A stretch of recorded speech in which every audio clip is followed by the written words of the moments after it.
Good morning. My name is Max Gross. I'm the editor-in-chief of Commercial Observer. I'd like to welcome everyone to this morning's Tenant Talks program.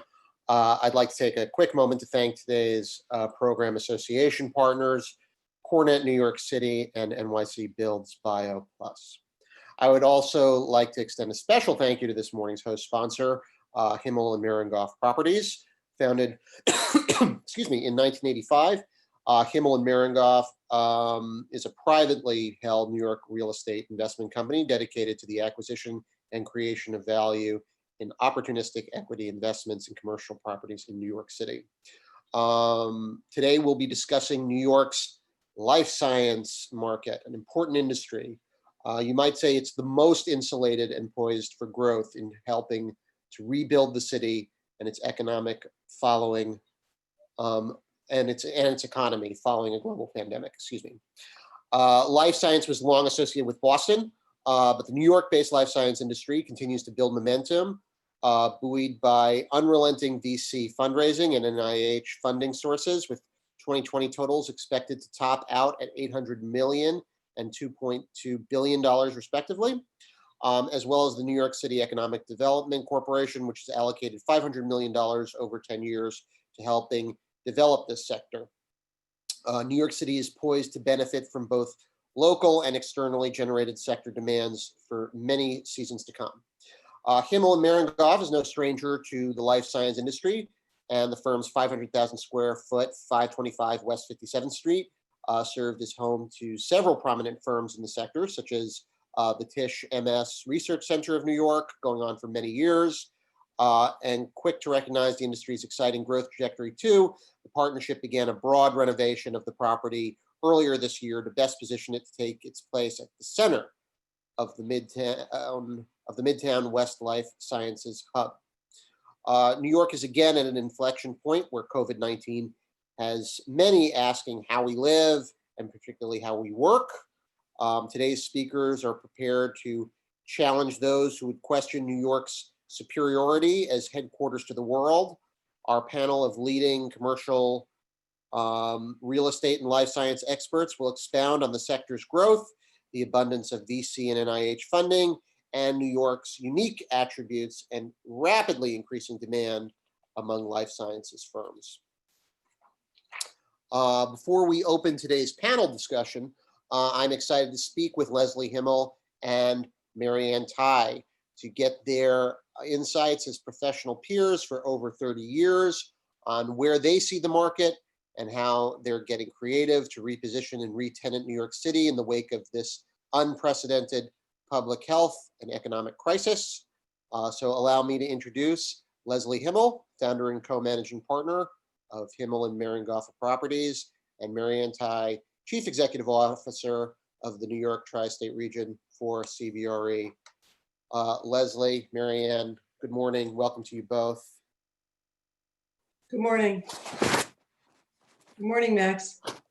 So before we get into the life sciences part of it, I do want to just get, like, you guys are, real estate pros who,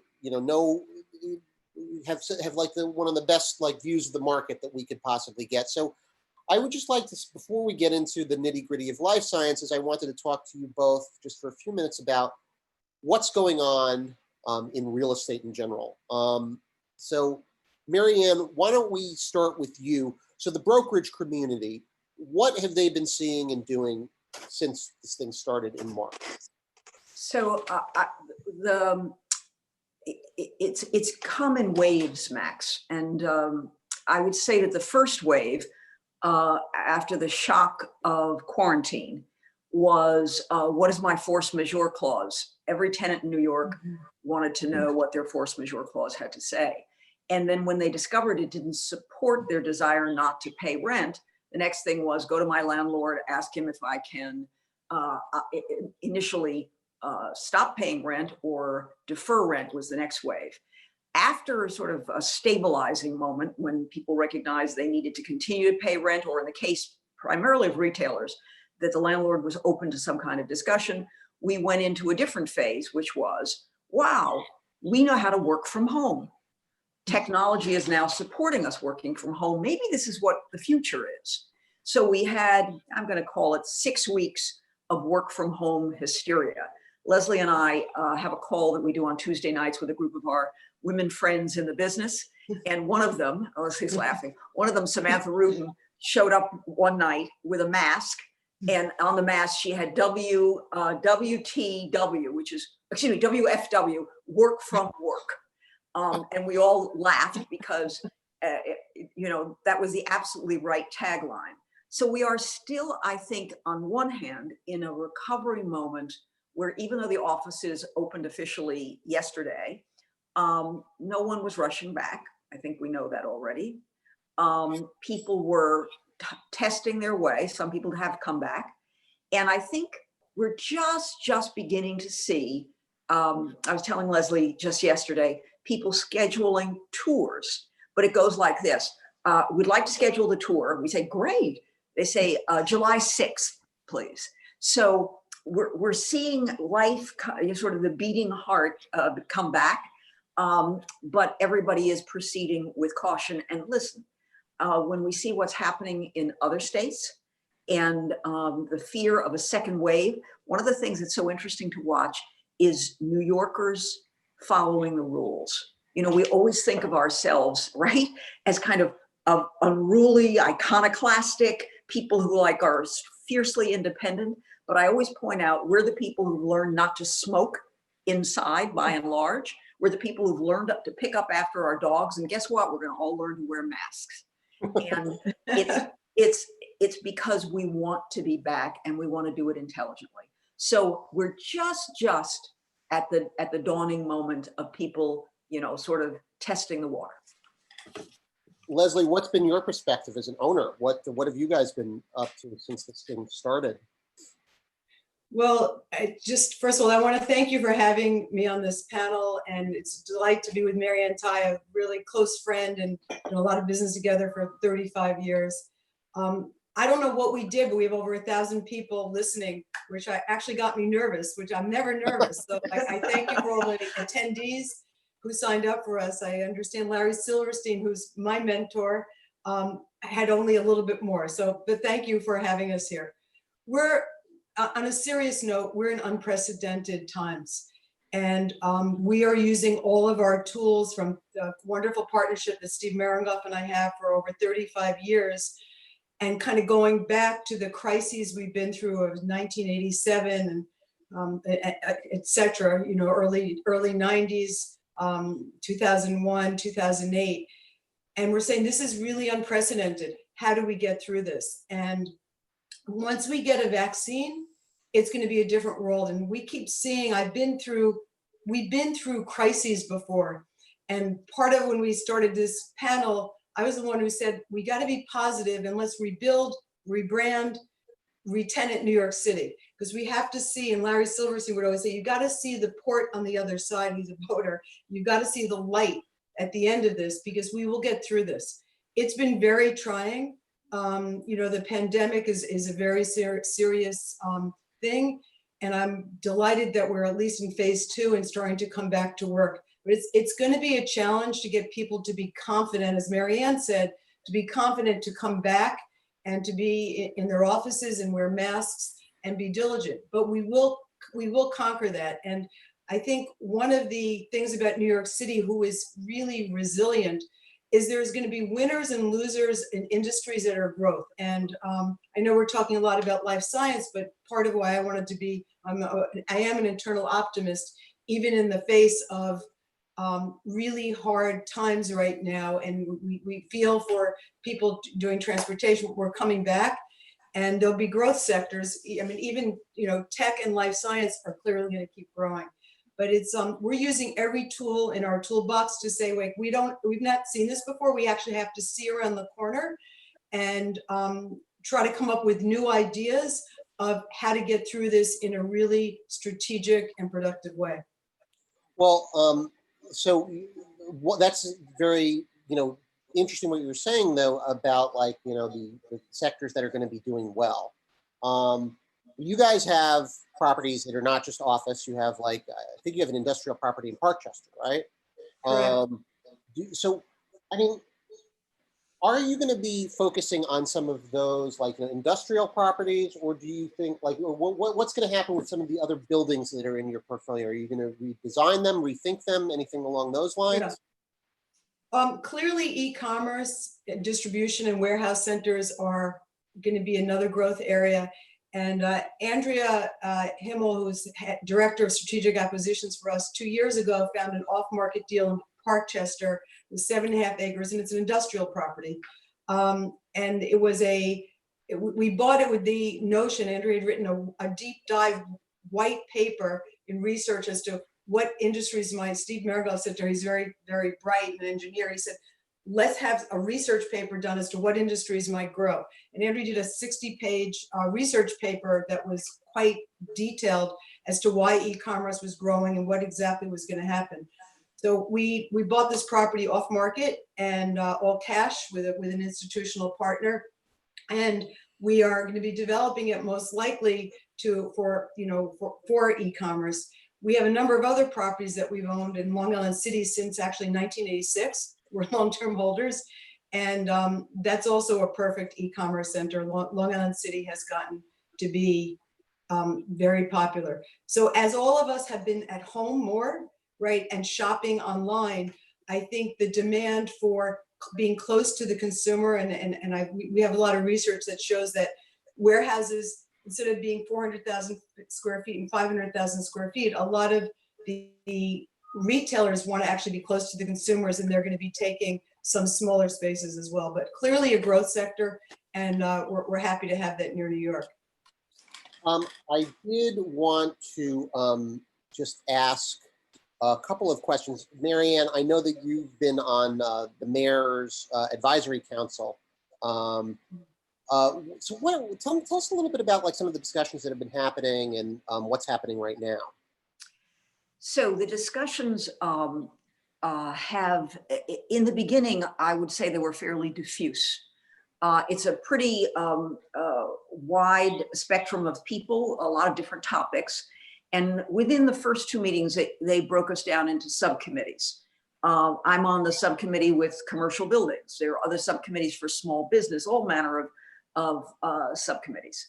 And we began each of the subcommittees diligently creating we made a matrix for ours that says immediate, midterm, long term, because the mayor encouraged us, as did Vicky Bean, Deputy Mayor Vicky Bean, to think bigger than just the immediate crisis, which I thought was a great direction. Because one of the things Leslie and I can tell you, having come through a few of these, in a strange way, it also is the moment of opportunity. And just this morning, I read a Wall Street Journal article about downtown's reinvention, which God knows we've lived through, and how amazing downtown is post the crisis that it experienced at 9/11. And I think that there's a moment for us here in the larger city, not just within Manhattan, but the city as a whole. So the immediate needs are very pragmatic. They include things like all the outdoor dining that you're seeing is something that is coming out of the subcommittee.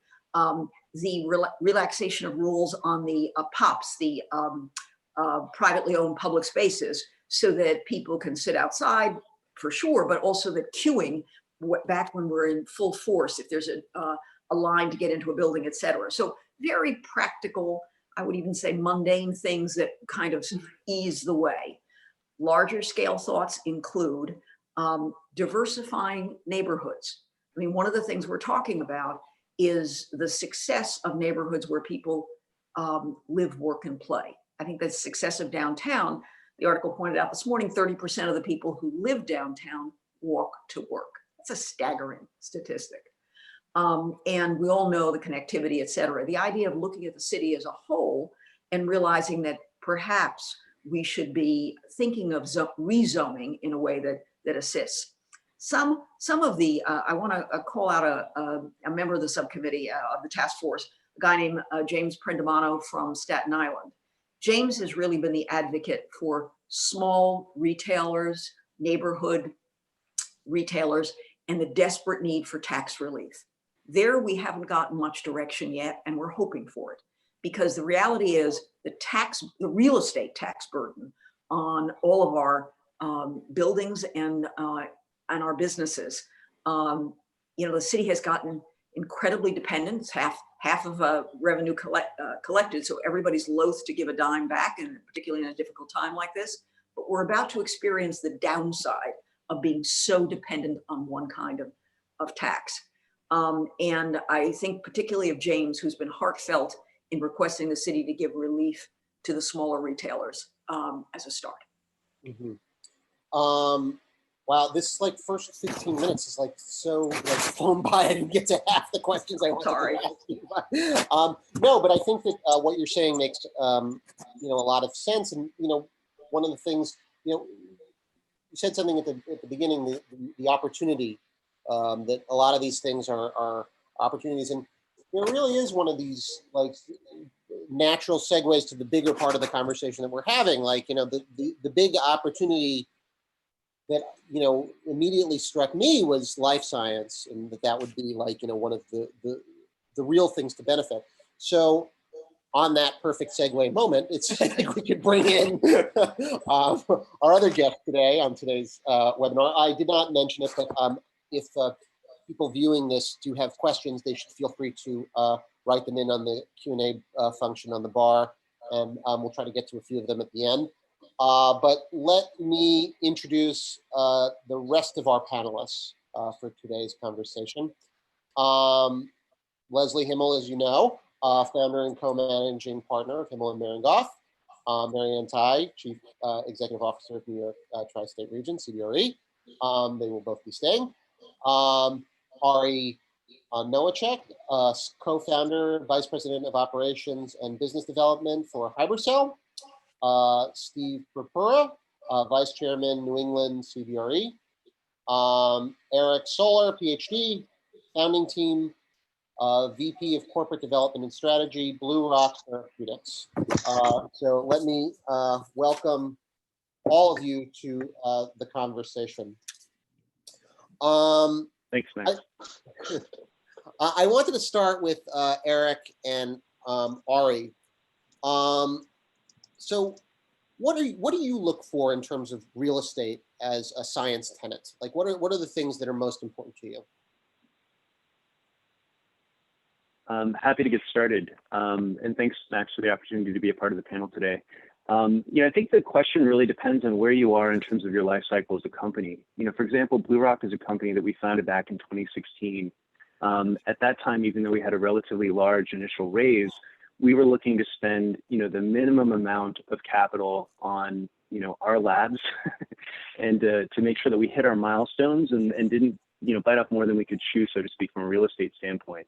That said, what was really important to us was to be working with landlords that could create options for us, were we to move faster than we expected, hit our milestones, and then want to expand. So there's a delicate balance that you have to, or a tightrope that you have to walk from not, really overcommitting to, your operations spend there, but making sure that you have the ability to kind of move. I can tell you, though, that as Blue Rock has grown to 150 employees and being acquired in 2019 in the fall by one of our initial investors, we have actually grown in New York, and we're in 3 different locations. We're in the Alexandria Center. We had to open up some temporary space at J-Lab Center in Soho, and then even stand up a G&A office on 32nd Street. So that fracturing that happens is actually really challenging for a team that needs to be working tightly together. But it's a necessary evil, unfortunately, of growing in an ecosystem that doesn't have a lot of ready-to-go lab space. Ari, what are you guys looking for as? So I fully agree with what how he started off the description by saying it depends on the stage and the needs of the company. And by the way, I'd like to point out the background I have here is actually 619 West 54th Street, where our offices are located. And we started off smaller, more centralized, and just were able to be more condensed than the Blue Rock team was. And so when we got funded in 2019, smaller team and a decent amount of capital, and we just needed, it was about half lab space, half office space. And then we were doing things virtually, of course, with CROs as well. And so really for us, it was more about utility, accessibility, and safety, I would think, were the first 3 things we were looking for. And the lab space was a little more of an issue then than I would say it is now. And so we were really focused on having a facility that could offer the amount of space that we needed. And so we were able to find those. And I would say the last aspect that wasn't quite mentioned there was the enjoyability of it. So what's funny, notice with human nature, once you've got the needs taken care of, the wants seem to have an influence as well. And we've been very pleased with our location being across from DeWitt Park and being able to be relatively accessible to it. And it's been a nice feature for people to have, especially during the COVID era, where these step out spaces end up being a little more helpful, important than they might have been previously. Well, that's an interesting question, talking about the atmosphere, the area that you guys want it to be. For Steve and for Marianne, would you say that there's any clusters in New York that have been particularly primed for life science development? So I would just jump in on that, and then I'm sure Marianne can weigh in. From my perspective, New York City is, and really specifically Manhattan, is the life science cluster. I think there's certainly a lot of discussion around Cambridge and Boston as a cluster, and San Francisco as a cluster. And it's interesting to note that between those two clusters, that's about half of the life science research space that's built out in the US. So, massive concentration in those two areas. And as we look forward, it's just not realistic that it's going to be contained in just those markets. New York City is a challenging market to do business. And as you can imagine, I've spent the last 5 years in the market trying to identify real estate that can support this function that works and that also doesn't have a very high opportunity cost. So in other words, it doesn't convert well for a residential loft. Obviously, the big tech companies have come in and taken some of the bigger floor plate, smaller buildings as well. So it's been a battle to find space that could deliver this type of function, in the market. And so what's happened is it's been a bit splintered.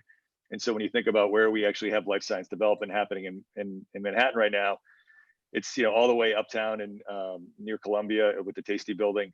As you work down the west side, obviously 619 West 54th Street, where the Hybercell is, and then continue to work down that market, obviously with Leslie's project on 57th Street, and then you go down farther down to where Deerfield is, and then obviously Alexandria has been the leader in the market on the east side of Manhattan. So it really is spread out. We think that's going to continue just by necessity. And I think the biggest thought that we have on life science space, and people always ask me this, is why hasn't it happened sooner? Why hasn't it been bigger? The space, and you just heard it from Eric and Ari, when these companies come out of the incubator, and I think New York has done a great job with creating incubation space, when they come out of the incubator and they have a large round of funding and they have great technology, they cannot wait 12 or 18 or even 6 months for their space to be delivered. And so what has happened over the last 5 to 10 years is a lot of those great ideas that started in New York have actually left and gone to places like Boston. And so as we've progressed, and some of the pioneers here like Taconic and Silverstein that have delivered space to the market for companies like Hybercell and Blue Rock are really critical to keeping those smaller companies that turn into big companies fairly quickly in the market. And then what will happen in the ecosystem, and we've seen this time and time again, is the large companies like in the Blue Rock situation with Bear will come in and buy those companies.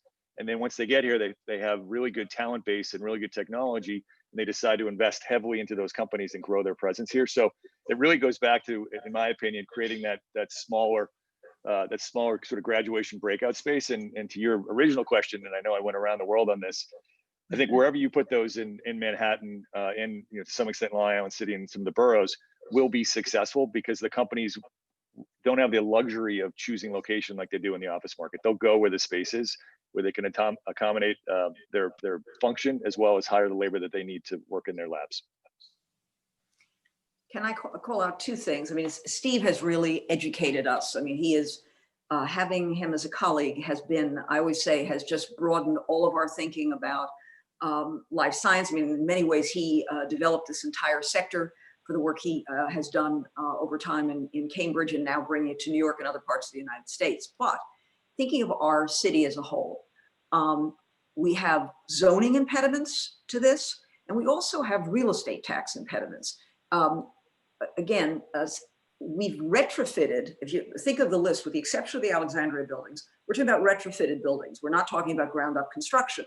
And that's because A, you can't wait, but B, the real estate taxes on ground up construction are so daunting. Now, the good news is the IDA benefits, the Industrial Development Agency benefits can help life science.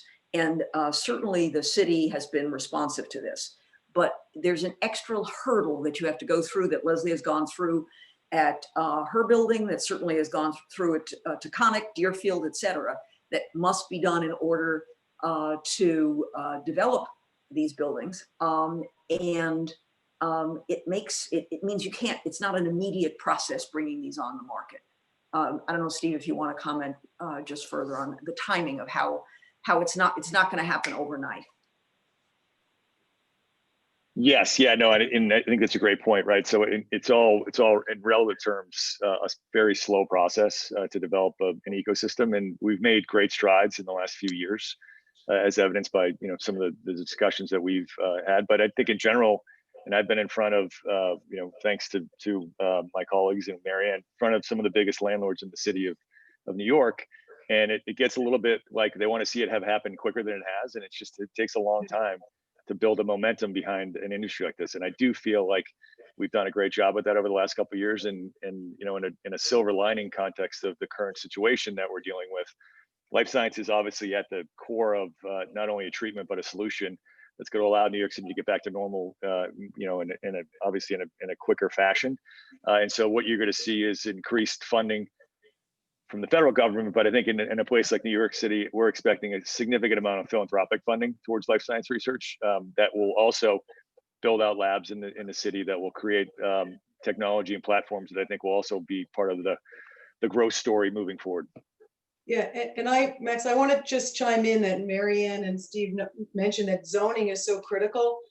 So we bought 525 West 57th Street in 2005, and actually on acquisition, Genzyme, who was really a Boston-based company, was in one of the tenants. And then we put in as you mentioned before, the MS Tisch Center, Research Center. So we didn't realize that we were lucky to have the M zoning, and there's some other zoning that allows life science, but not many. And you also need to have, and Steve's educated us at great length, you need high ceilings, you need to be able to vent, you need an awful lot of electricity. And so we're fortunate that we have this as a zoning. And one thing that I'm working on with the city, being a part of an EDC committee that I started in 1992, is that since we know this is going to be a growth area, and EDC actually had that $500 million fund, and they've already designated 150 of that, they will probably look at perhaps expanding the zoning so that you can have more life science, knowing that this is going to be a growth industry. And so I think zoning is just so critical here, and also an impediment. So hopefully the city in this, as we reopen, rebuild, re-tenant, becomes a little bit more liberal in getting behind rezonings. Do you think that there has been movement on zoning? Are people in the city council rethinking it at all, or anything along those lines? I know that's been a proposal that through REBNY and EDC we've mentioned and said it would be great. We need to help the growth industries, and how does one do that? And we need to get the impediments. So stay tuned. We'll see. Hopefully. Hopefully. So, all right. Well, let me ask you this. I mean, Leslie, would you consider so you've done 525 West 57th Street. So tell us about, I guess, what goes into a project like that? Could you tell us just about what? You mentioned a little bit about wet lab space and high ceilings and stuff like that. How is it different? Why is this property type different from all other property types? To ask the passer. Why is this night different than all other nights? That kind of question. Okay. Well, first of all, I want to go back to when we purchased this in 2005. We're known for doing complicated off-market transactions, and the IFF company, International Flavors and Fragrances, had the entire building at one point and did a sale leaseback with the Townsend company, and then wanted to sell the bottom 6 floors to an operator. So it was an off-market and a very complicated transaction. It was a condo. And I think part of the hardest things that we do is on the buy side, making sure you're buying good bones. And at that point, it looked like we were buying something at a good basis, but it was a really low cap rate. It was like a 3 or 4% cash on cash return. CBS had been in there for many years, paying like $16 or $18 a foot. So, but when we went to see the property, we said, this is a great property with, you know, it has very high ceilings. The column spacing is terrific. It's actually 2 interconnected buildings. It goes from 57th Street all the way to 58th Street. So you have 3 different entrances, which is great because you can have a private entrance for some tenants. And we liked the bones and we didn't actually look at it in 2005 as a life science building, but with IFF and LabCorp and Sadiq, it actually, we sort of inherited, if you will, something that was prescient in a way. But, you know, we always say, and I remember, I'm going to really date myself, Harry Helmsley telling me many years ago, anytime you're looking at a property, it's not just the numbers, go and feel the space, right? And so when we went there, we liked the high ceilings, we liked the infrastructure. It has great mechanicals. You can do venting all the way up to the roof. It has a roof that actually has parking on it. So, I mean, and Marianne can probably speak to it better because her team is now going to be leasing the 200,000 square feet that CBS kind of just vacated. So we have all the bones that are kind of, you know, right for a repositioning. So I'm gonna defer here to Steve because he has educated us about what has to be done. And as Leslie pointed out, the interesting thing was that the quest for lab space really, the lab users first found 525. But I think, Steve, if you would talk about not only what you've done, what you're doing at 525, but also what you've done at Taconix building and the Tasty building, and even the Deerfield, what are the common traits that you bring to this? And then I'd love to hear from the users what they seek when you're looking to acquire space. Sure, yeah, and I think Leslie hit on a lot of them. You know, I think one of the things to think through this function in an urban environment is loading. And so how do you get materials in and out of your space in obviously a densely populated environment? And you think about 57th Street from a loading perspective. So one of the great things about Leslie's project is it's got multiple loading docks, as she mentioned. So loading is critically important. I think ceiling heights, in an ideal sense are critically important, but we've been able to figure out how to engineer around those in some buildings. In a building like 619 where it doesn't have great ceiling heights, but you have the ability to vent outside in New York, which is actually great in that particular building. So you can make things work. So I would say in general, like we've if you were to ask me what's the ideal perfect building, I would say it's a 10-story building that's got a 45,000 square foot floor plate with 2 loading docks and 14-foot ceilings in it. It just doesn't exist, right? So we're beggars can't be choosers, and so we've started to convert some buildings that make a lot of sense. Taconic and Silverstein have 125 West End Avenue under. They actually own it now. That's a great project when you think about it. There's some space to function on the ground level, plenty of loading from the studio space, some nice bones to the building, not that tall. So a lot of the buildings on the west side lend themselves to nice conversions for us. And then the ground up stuff, obviously up by Columbia with Tasty, that's a function design building. Once again, if you think about that location, you wouldn't build a 40-story office tower.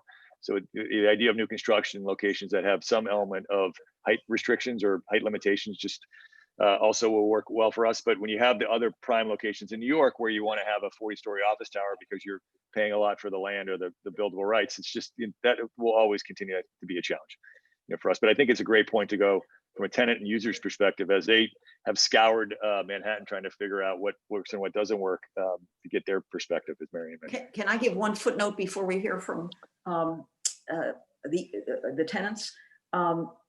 The issue of inboard loading. This is something that's also a zoning issue. Curb cuts, as you know, are verboten in the city.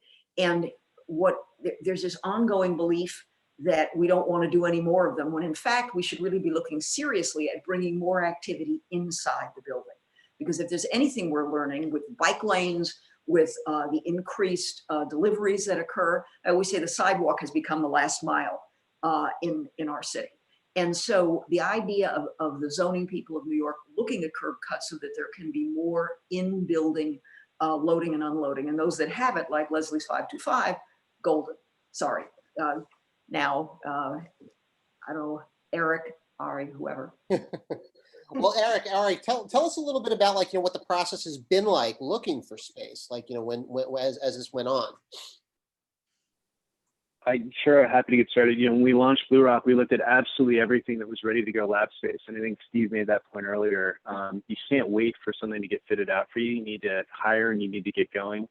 I wanted to touch on a comment as well that was in the thread. We also rely heavily on our academic founders, and we sponsor research in their labs too. So that proximity was actually very important to us. It's one of the reasons why we chose Manhattan, in addition to the fact that it is sort of equidistant to where all of our employees basically live. But, we looked at everything. And I think one of the things that I wanted to just frame, going back to my earlier comments, was, we didn't want to either wait or put up the capital for a couple of hundred per square foot renovation from a space to our needs, right? It was really important for us to maybe pay some higher rent initially for a space that was built out or needed some minor modification, which is what we ultimately ended up doing. We were really lucky. In early 2016, there was no room at the Alexandria Center, no room at the Inn, so to speak. And unfortunately, another biotech needed to downsize and offered up some small space that we were able to snap up. And CBRE was really helpful in helping us get into that space. Turn the clock forward, and a lot of the large tenants have been moving out of the Alexandria Center, and spaces opened up, and we had the ability to basically have our step out space in another tower on the same campus. So that said, we looked at all kinds of other opportunities. We were very thrilled with some of the creativity that some of the developments on the west side are showing, and this idea that actually building out sort of incubator space is a really good idea for the next wave of companies that'll be coming through. And I think when I step back and I look at, even despite COVID, what's happening with company formation, sort of health, the major venture groups and those that have been active in New York City in life sciences have all re-upped their funds. They're going to need to be deploying capital over the next couple of years. And so I think that will hopefully help to keep, the wheels turning here as we think about the new crop of tenants that'll be coming through and hopefully taking space in New York City. Ari, how about you? What was your experience like, just in terms of like looking for space, finding that real estate? All right, and actually, thanks for restating the question. I had to drop off and come back again from connection issues. And so for us, I didn't hear the other answer, so I'll just take it cleanly from not having heard yet. But for us, we did quite a wide sampling because we were open to considerations. We started at Alexandria since I think that's an obvious place for most groups to look, but we knew that there were a number of realtors and other buildings that were coming online, and so we really wanted to see other parts of the cities and get a feel for it, as I think Leslie was talking about before, not just the utility of the space, but how did it feel to be towards the north end of Central Park, towards the south end of Central Park, further towards Financial District, all of those aspects. And so for us, it was great to see the variety of spaces that were out there. Now, of course, the one caveat, at least for us at that time, is that not many things had been built out yet. It was really having to use your imagination, say, here's floor columns, sense of how tall the windows are and the ceiling. But you didn't get the same feeling as being in Alexandria and saying, okay, this is the lab space, this is the lobby. And so having to, try to see forward a little bit for that. But it was great getting to meet other owners of buildings, filters, hear what their visions were for the various buildings and locations. And one thing that ended up helping us, at least with our choice of 619, is that there was the New York Stem Cell Foundation is in the building. And so Taconic had been through the experience of working with them, getting them in there. We saw what kind of space they could build. They just had, we knew they could do it, not just as a group, but they could also do it in that particular building. And so that at least took away, we didn't have to completely use our imaginations there. But one thing I have to say I was impressed with was it really seems like New York construction and New York realtor contractors can do just about anything, because our building in particular is classic Manhattan in the way that there's like within the building it's New York Stem Cell Foundation, some sort of tabloid business, a bridal shop, West Side GI. And so there's a whole smattering of things in there. And they were really able to take that empty space and make it into something you could plunk down in Cambridge without blinking and have it fit in there perfectly, be total standards, everything you could possibly want. And so for us, the experience was great. It was and the most ironic part, and I think a lot of this has to do with New York, is it took longer to negotiate the agreement than I think it took them to build out the space. You know, Wow. and if you go to, and this is no knock to like, I think it's just how business and real estate is in New York, and it reflects some of the differences of working with like an Alexandria, they've been doing this forever across the country, right? And so their leases are short. They're like, you know, anyone who's done it before, I won't say exact numbers, but they're shorter. Or more condensed. When you're in some of these other spaces, it's just, you know, the first few times it's a little more complex, it's a little more difficult. But it was, these groups wanted to work with us, it was working with them, and it was an effort to get through the agreement. But once we did, it was great from there. So Yeah. And I would just, I want to bounce off of what Ari just said. First of all, some landlords are easier than others. So like that, so you can, there's a really plethora of, let's get it and done. by the way, quickly. and this is we love Taconic. We've been very happy with our space. No, but some people, it depends how many, it depends, you gotta have a really good lawyer. But to answer the question, when you're talking about having built space, because that's so important, I know the CBRE team said we're gonna, you know, and we're thinking about building out pre-built life science space at 525 West 57th Street. We're doing that all over, like Manhattan, we have a lot of properties in Chelsea, Park Avenue South. We're finding that particularly now, like this post-pandemic, people want to, if they need expansion because they want to be more spread out, they really don't want to wait time. And I think there's going to be a lot of immediacy for space, particularly in like, you know, single floors in Chelsea and whatnot. So we hear you on having the pre-built, you know, kind of easy, you know, ready to move in space. And I think that's critical. And 57th Street, we're, you know, redoing the lobby and spending a lot of money getting ready to do some life science space, as well as, and we're finding this works also for Chelsea and Park Avenue South. So important, people don't want to wait, right? Yeah, I was just to put an exclamation point on that. We spent, because we designed that space with Taconic and Silverstein, that Hyversell took, and we probably were working on that a year or certainly 9 months in before Hyversell walked into the door. And, you know, because it does take a time, you know, it takes 120 days to design this space because you have to do a base building renovation, if not longer. Then you have to get the work done. So it really does take 12 to 18 months from when you decide to do one of these to build it. And so that was where it felt quick.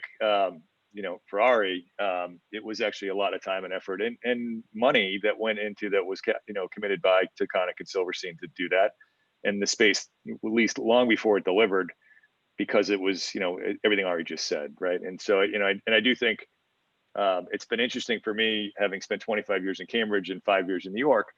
You know, I do understand that it takes a while to get the market to the level where Alexandria is, you know, as far as the lease negotiations, because there's a lot of liability. They're very complicated transactions, and you have to sort of build the muscle, so to speak, around navigating your way through them. Because when you think about the credit risk of what it is with one of these companies and what they look like, and the amount of money that you have to invest into the facility, it really is completely different than what an office deal looks or feels like in New York. And so we've, I think, done a good job of, you know, educating the market on that and making a lot of progress. But it definitely has been a little bit of friction, I would guess I would say, in the market on the space.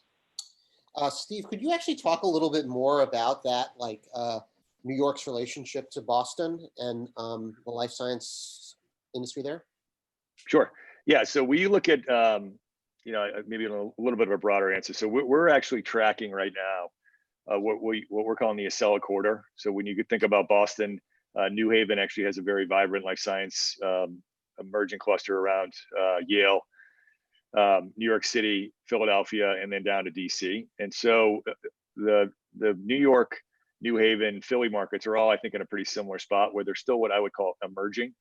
So the Boston Cambridge market in 2000 was 5 million feet. It's now over 30. So just massive amounts of growth that have happened in that you know in that market. New York is, we think going to double in size over the next 2 or 3 years, go to 5 million square feet and then beyond. And so when you think about how that compares on a relative sense, it's 15 years behind Boston. But if you compare how much lab space there is in Manhattan compared to how much office space, it's such a small percentage of the overall market. Whereas in Boston, it's just a much larger percentage. As we look forward and what's going to happen, in New York, if you think about the tech sector, right? So where were we 10 years ago or 8 years ago in New York with the amount of tech space? And then you look at how much we have now. That's because of the labor pool and the ability to scale in New York City. So we really do believe that the 130 million square feet of life science space in the US could theoretically double over the next 10 years, just given what's happening in the industry and the, in the new funding sources and the idea that life science research is going to be, be impacted by companies like Google and Amazon, and all the big companies are going to also do it. So if that's going to double in size, you could see some pretty massive growth in New York, because it's obviously the most scalable labor force in the world.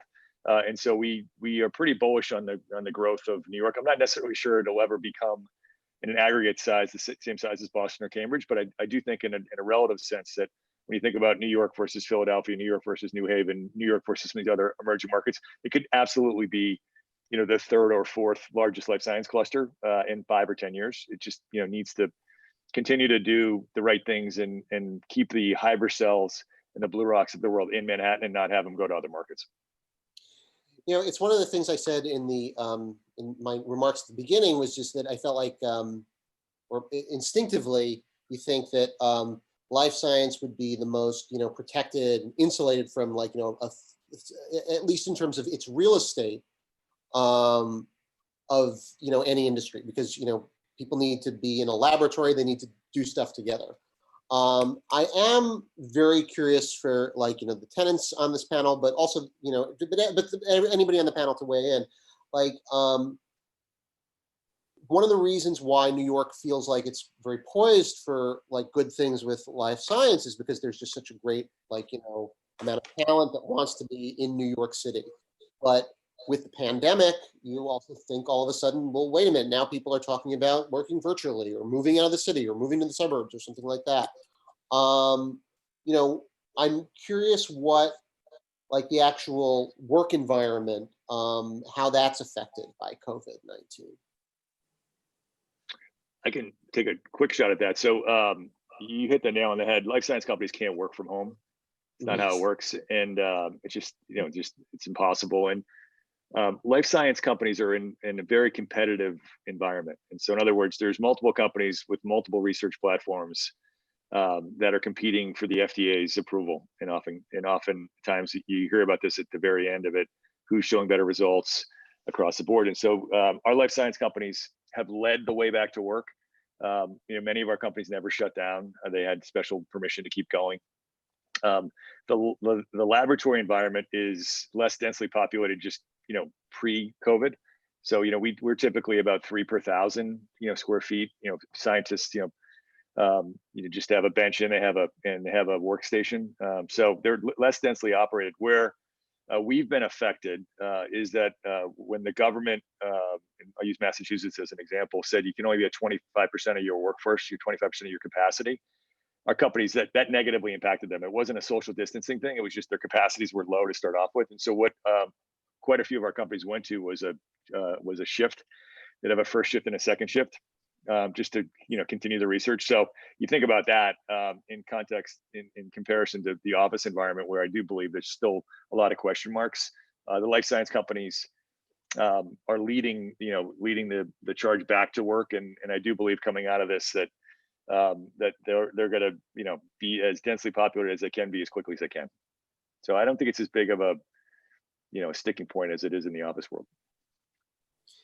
Eric, do you think about that as an issue, making sure that the talent is actually in the places that you need them to be to work together in a lab, stuff like that?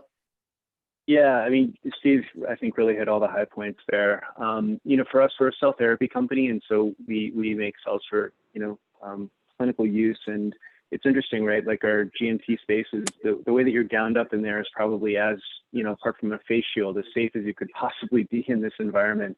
But there are some activities that require more than one person being in close proximity, and those are ones that we have not yet, put in place. We're still, I think, leading the way back to getting to full capacity, but doing it always in a way to keep our people safe first. I will also say that we have gone to shift-based work, but some of the, recent demonstrations in New York as well have caused additional concerns on top of COVID, right? People leaving late at night and potential violence and other things. Obviously, a lot of good discussion happening in our country around important causes, but that's something that we've been thinking about recently as well. And always prioritizing employee safety and well-being is what we're doing. But we do need to demonstrate value, and we do need to get back to work. As a member of the leadership team at Blue Rock, we're on Zoom calls like this one, and business development is still going forward. And so there's sort of the other part of our business, which is remote, but still moving. Without labs, we don't exist. So it's very important to get back to work in the right, safe way. Leslie, to shift gears just a little bit, I did want to talk about, you've talked about how there's so many companies that want to expand their space. They want to, have you thought about refashioning other buildings aside from your 57th Street project into life science? We have a diverse portfolio. We're all over Manhattan and the boroughs. And, we're really working on 57th Street at this point. It may also work in Long Island City. Our office buildings, which are more B buildings than anything, have a lot of single floor tenancy. So the one thing that we are looking at post-pandemic, as we get there, is we think a lot of tenants want to have their own separate space. And we're pre-building, like in Chelsea on 27th Street, a lot of the space to welcome tenants that need to expand their space per square foot from, it went from 300 down to, I think, 150, maybe 100. And now tenants are going the other direction. So even though I think there's cross currents, there's definitely, people are this work from home or work from work. I frankly need to work from work, although I'm a workaholic, so I'm not sure, but I work better when I'm around people and stimulating, but I think there is an expansion, which we're grateful for, of a number of tenants. And so I know this has been a question on a lot of other panels as to, where are we going to be? There's so many directions. And I just say to people who know that I've been in business with Steve Meringoff for 36 years, you have to stay really nimble. And I think there will be opportunities here for expansion of some tenants, whether it's advertising, media, tech, in New York, where they're taking more space. Because I don't think benching is going to work, at least until we have a vaccine. So I think there's going to be a cross current, which is a good thing for the brokers on this front, right? That people are going to want to expand. So it's not all negative. There's some positive trends out there, and we're looking at that. Mm-hmm. Marianne, I did want to ask you, so what just in terms of other landlords that you speak to, have they also been thinking, okay, how am I going to try to work with a life science kind of concept? Has that been something that's been on their minds as well? I think we have poor Steve and his team on speed dial, because once there was a recognition that this was a growth industry for New York City, and the fact that it does require specific expertise, and also something I don't think we've said explicitly, which is the capital to invest is substantial, but the rents are substantial too. The first time Steve explained to me what the rent structure was, it just was astonishing to me, but it has to be seen in combination with the capital investment. So I can tell you that with the exception of Alexandria, for whom this is their mission, their business mission, pretty much every substantial landlord in New York has had to educate himself or herself about the distinctive features, and I would say unique features, of a housing life science. I mean, even the discussion, for example, of wet labs, dry labs, vivarium, et cetera, all of these nuances are not something that were part of our vocabulary even 3 years ago. But increasingly, I think, as I say, Steve and his team has educated not only our own company, but the market as a whole. Mm-hmm. And I guess just like a general question for, I guess, anybody on the panel that wants to answer, but aside from New York and aside from Boston, Steve mentioned a few places that were all connected to, like New Haven and Philly. Are there any other regions that you guys think that are really exciting for life science? I would just jump in a little bit. So, we're spending a lot of time in Houston. So the Houston Medical Center is almost 50 million square feet of clinical space, largest children's hospital, largest cancer center. That's a market that, we think is, and we've been saying, for 10 years, it's poised to emerge. LA is interesting on the West Coast. And then, in the center of the country, life science has historically been very coastal. So we're tracking and actually just broke ground on a spec building in Chicago next to Google. I think one of the points that I would make in growth of life science has been the data analytics that happened before the scientists, start doing actual physical work. And the data analytics done by those research engineers, that labor pool is actually very similar. You could easily work at, at a big pharma company, or you could work at Google. And so when you think about where Google is and why they're there, and that, sort of millennial labor. Neighborhoods in the outer boroughs as supporting the Manhattan ecosystem, or even becoming the center of the New York City cluster, Long Island City, for example. Eric, do you want to start with that question? Yeah, I'd be happy to. I mean, we took a close look at the Long Island City project, that Alexandria's working on when we were looking for step out space, and a lot of things were attractive about that, price being one of them. And, despite the connectivity, and we looked at this carefully, I think the challenge for us is that we still had senior leaders in our organization that were, far enough in New Jersey that additional 15, 20, 30 minutes just ended up being really, really painful. And so I think it goes back to a comment that Ari made earlier. We do care about location and particularly how it impacts our employees. And so, I could see it becoming a cluster. And I think, it's interesting to think about, what's happening with the Brooklyn Navy Yard for tech, right? Like a lot of people live in Brooklyn, they go there. But at least for us, given our mix of employees, Manhattan still makes the most sense, right? Because it's basically equidistant from where they all are, with good connectivity to airports and train, which hopefully we'll be able to use again to travel to our other sites once we're through COVID. Mm-hmm. Ari, what about you? What do you think about the outer boroughs as a possible cluster sector? So the only place outside of the island that we genuinely looked at was Long Island City, just like Eric had talked about. And it was, for us, it was just early in the game for what they were doing. We saw the building, they had just declared that they were going to have it, and we needed space sooner than was going to be available. And so we probably would have thought about it a little bit longer had it been closer. But the other thing I would say about that area is that it was maturing still, right? As opposed to the Alexandria cluster on the east side and some of the other things that were there. And so I think just like we saw in Boston area, where eventually Cambridge gets saturated, space gets tight, and people start moving out to Waltham and other places. It's going to be the same thing in Manhattan, right? We just haven't hit that point yet. Lab space is still being built, it's still being filled. And so if you're going to go somewhere like into Brooklyn or into Long Island City, or if you head north to the Bronx or something like that, you need a really good reason. Either it's to be close to an institution, your people happen to be there, because once you move out, the beauty of Manhattan is that like all roads lead to Rome, right? And so at this point, if people are in Connecticut or if they're in New Jersey or wherever, they can get there. And so actually having that step of getting into Manhattan and then having to go out there a little bit as well, it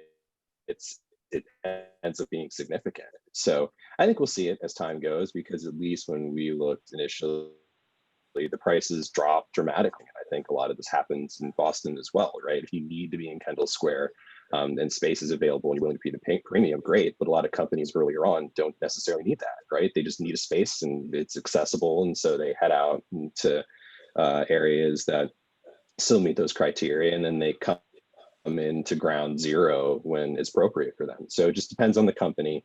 And I think New York will get there eventually, and it's good to see that these options are being built out now. But there just won't be the pressure won't be there for a little bit of time yet. Mm-hmm. Well, Ari, you mentioned this, and Marianne alluded to this earlier, this next question. And Steve mentioned location doesn't necessarily matter, as life science tenants will travel to where the product is. But where does price come into the equation? Is price not a major factor in their real estate decisions, or are these life science tenants focused on lower cost options?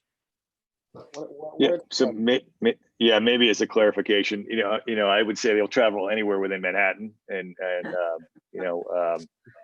I do think the price is relevant, but not doesn't carry the day. And so I think Eric and Ari hit on the point that I've been making for 5 years, where as you're building a company, New Jersey is critically important. That labor pool, a lot of that pharma labor, and just in general, the suburban life science labor is in New Jersey and to some extent Long Island. And so you have to be sensitive to that, as well as balancing out the scientific founders that may work or live in Manhattan. And so that we've focused most of our efforts in projects in Manhattan. And then I do believe, as Ari said, that absolutely, as the market matures, companies are going to grow out of it and are going to go to places like Westchester County, even, and obviously Long Island City. But as you're scaling up, it's important to stay close. I think price matters to some extent, but when you think about the grand scheme of the success or failure of a biotech company, getting the best labor and having that labor collaborate as quickly as possible is so much more critically important than saving $20 a square foot in rent when you're talking about the stakes that these companies are playing. And so if there's the ability to be in a better location that allows you to hire better labor, that allows your workforce to get to work 6 months quicker, the price insensitivity that we see is pretty high. And so I think that's when you combine the different factors, and where companies won't go to Long Island City to save 30 or even $50 a foot, because they might save that on rent and be unsuccessful with their scientific endeavors. And at the end of the day, it's not worth it. Mm-hmm. So here's an interesting one. Do you see any synergies for warehousing infrastructure between e-commerce and life sciences? And what is your assumed split between repurposing existing buildings versus new construction? Leslie, what are your thoughts on that? Well, I mean, let's split that question apart, because e-commerce is the distribution of goods, right? And it's really consumer products more than, I would think, lab materials and products like that. The one place where I wouldn't call it life science, but we understand from the government that there is a need for 700,000 square feet of warehousing space around New York to control and have distribution centers for PPP equipment, right? We never again want to be so dependent upon other countries, and there's been a lot of studies about this. So I think the one place where you will have a little bit of convergence is where science meets products, and it's really critical that we become more independent so that we don't find ourselves in the crisis where we don't have enough equipment and whatnot. But in terms of e-commerce is really more consumer products, life science is really more labs, and I know as life science companies become mature, it splits from a higher percentage to office than the labs. It begins with a larger percentage. So I think it's a good question, but I think they're really two different industries. Mm-hmm. Here's one. Is life science generic enough that it can be pre-built awaiting a tenant, or are there aspects of that of it that are so specific that you can't pre-build prior to an identified tenants? So I'll jump on that one again. Sorry to monopolize the answers to these questions. I would say your average 15 to 25,000 square foot suite is 60% lab, 40% office. Most of the technology now is bio-related, genomics-based research. So it's, if anything, a couple chemistry hoods, but mostly biology space. I think, the biggest, probably driver for those type of spaces is access to a vivarium or an animal facility. And so that has been, a big factor for ARE's success, certainly. So I think that's something that comes up often. And to Marianne's earlier point about educating the landlords in New York, I mean, everyone's told me the same animal, Matt's rats and mice joke since I got here. We got plenty of rats already here. I mean, if I've heard that once, I've heard it 150 times, but that's an important part of it. And I do think in general that that space for that earlier stage company is actually relatively generic. And what we see is that when those spaces come back on the market, typically there's a light refresh. Maybe there's a different piece of equipment. Maybe they move a little bit, but generally a pretty high amount of residual value. And then when they grow out of that, then that's when companies diverge. And so sometimes you have a pretty heavy office need coming out of the growth. Other times it's splitting up like a Blue Rock did, into a couple different locations, some of it driven off manufacturing. So I think in general, the smaller they are, the more similar they look. And then as you grow from there, they typically get to be a little bit more customized. All right, did you want to? Max, can I add something, if I may, about this issue of new construction versus retrofitting existing buildings? Mm-hmm.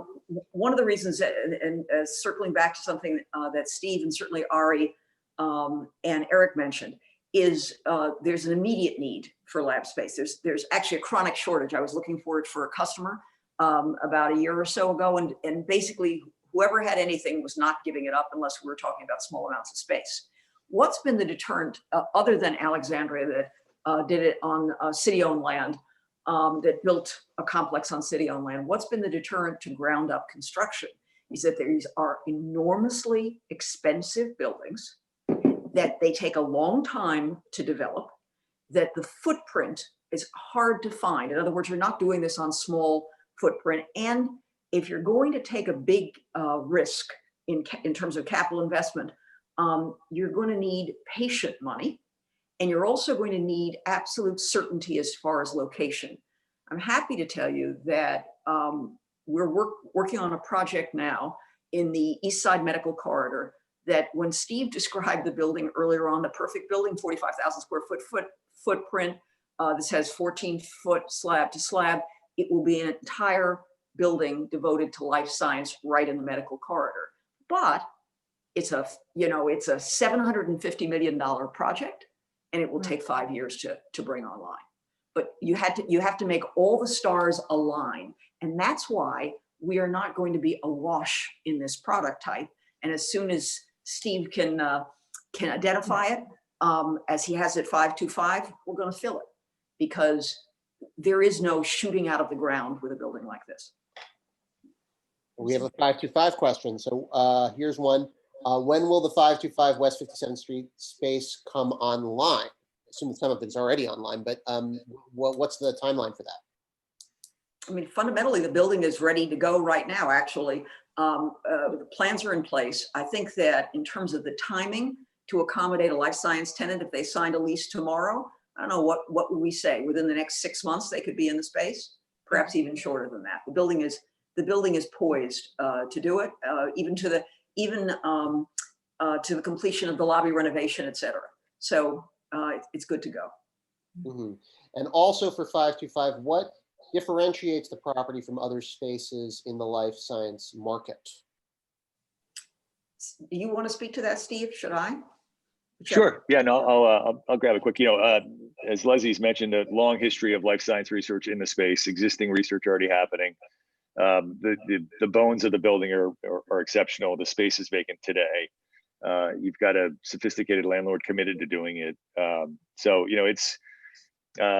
it sounds pretty straightforward. I can assure you that it has been very hard to find opportunities like that in the market, and the timing is obviously pretty is excellent. So I think that's sort of the big differentiator there. And as Marian just mentioned, I mean, we're extremely bullish on our probability of success with that asset, and are looking forward to hopefully announcing some deals in the very near future.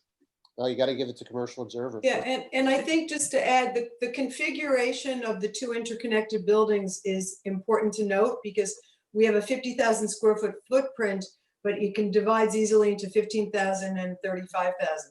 So for flexibility of companies like Blue Rock or Hybriseal, they can really expand into the space. So I think that's a positive.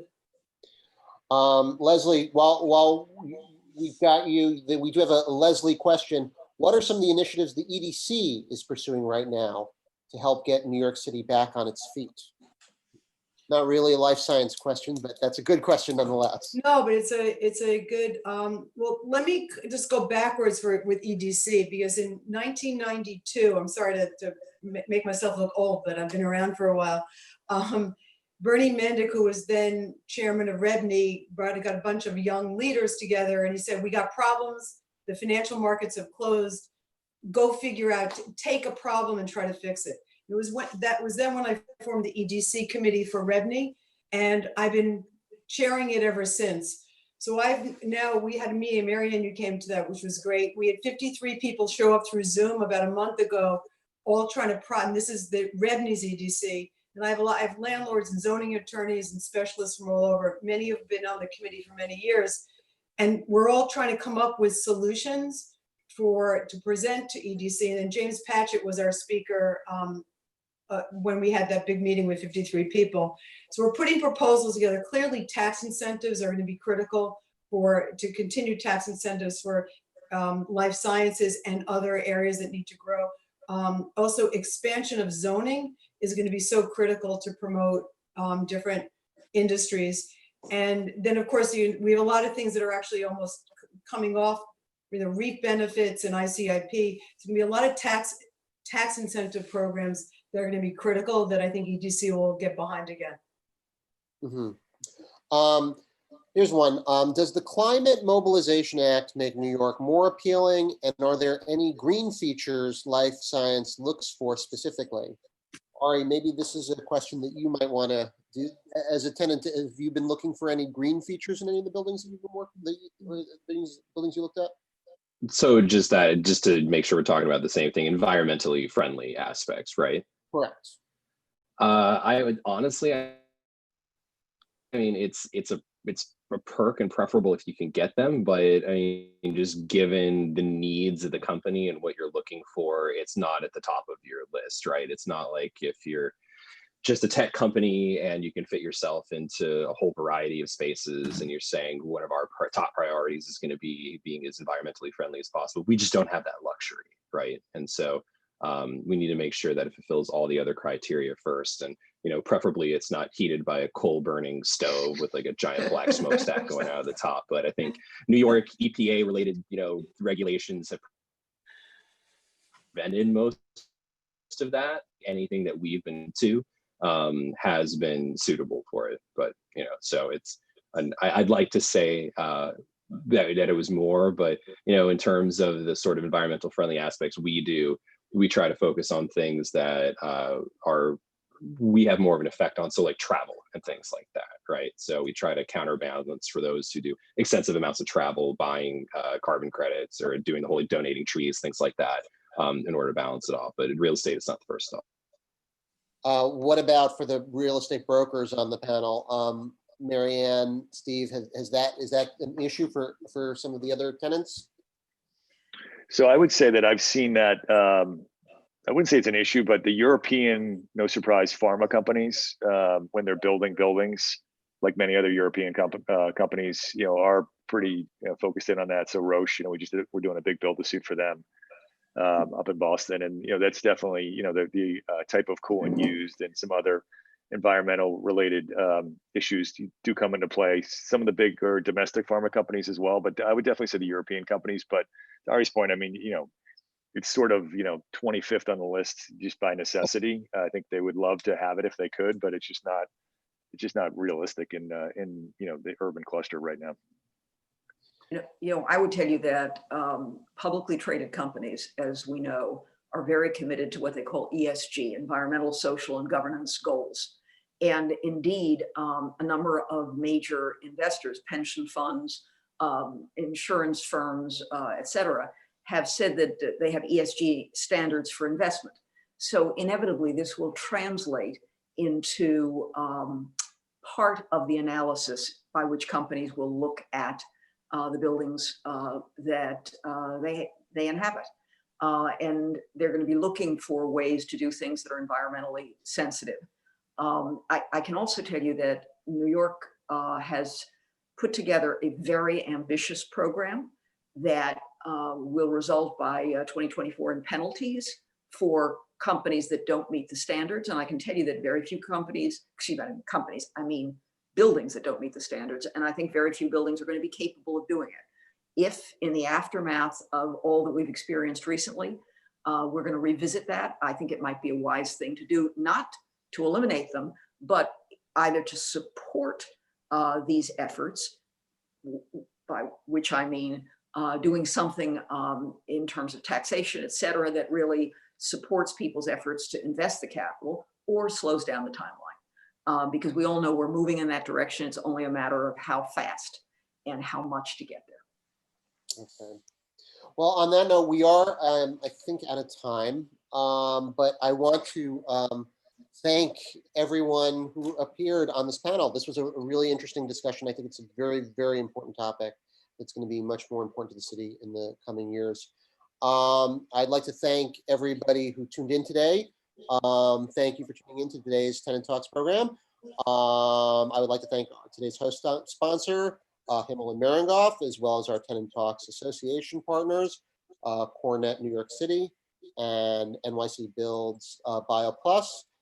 Commercial Observer is excited to announce new virtual forums being launched this summer, including the July Future Property and Emerging Industries Forums. So if you enjoyed today's program, then don't miss out on these new events. Check out our full calendar listing on our website. But thank you all for coming today. It was a pleasure, as always. Thank you. Max. Bye, Thank you everybody. all.